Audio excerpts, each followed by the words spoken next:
Put on the board before the game, the tougher, more disciplined team would win, and there's no doubt that that happened. They out-toughed us, especially in the second half.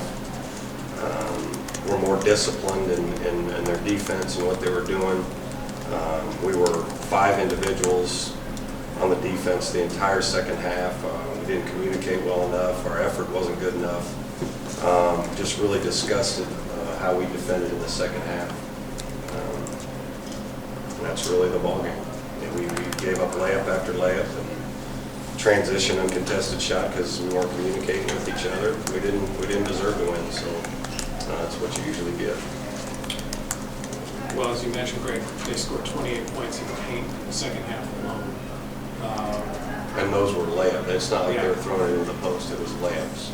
What wasn't done that you wanted to see done that allowed them to be able to score? Not give up layups, not give up easy ones in the post. You have to have a little bit more, you have to have better ball pressure. You have to change up if you're chasing a tight cut or shooting a gap on it. The guy guarding the screener has to help. You have to help from the basket out. And we were way too man-oriented, way too worried about our man. And Matt's done a real good job with what they're running with the motion. That's used to be what Evansville would do all the time. And Coach Waltman back in the day, but nobody really does it. And we didn't get enough practice time in it. And that's my fault to really guard motion because it's not easy to do it. And they ran it very well tonight and executed. What was the message you were trying to convey through the second half? I mean, it got ugly pretty early in the second half. Try to get a stop. I mean, could you guard somebody? I mean, we got up 10 in the first half, and I think, again, the guys thought it was going to be easy, and it's not. This is an explosive, talented offensive team that executed at a high level, and we were just following them around the defensive end the whole second half. And, we missed a lot of layups. I mean, we still score, 77 and miss a lot of layups, so we're falling down. They've got 5-on-4s. We're not communicating. It was just really poor altogether in the second half. Were you concerned about obviously you were concerned about the lack of response on the floor, but it was something that was evident early. I mean, did you sense that the players really understood that they were in trouble after, say, the first media timeout defensively? In the second half? Yeah. I don't know that as a player you sense you're in trouble. I think you should be upset at how you guard.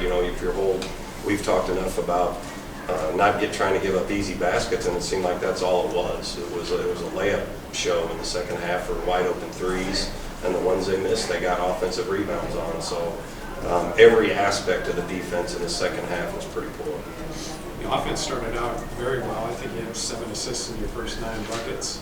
But it seemed like in the second half, some of the decision-making kind of went awry a little bit. There were some lobs that didn't go in, some decisions that probably some pretty key play. I think we're up 2 when JB threw that lob, and it should be an easy play, but that's not something that we work on. You make the easy bounce pass and you get an easy one, and I'm not sure with we only had 7 turnovers in the game. I know we missed a lot of easy ones, missed a lot of open threes, 5 for 19 from 3. It's not our offense. You're scoring 77 and you still miss a lot of easy baskets. It's 100% your mental approach to how you're defending.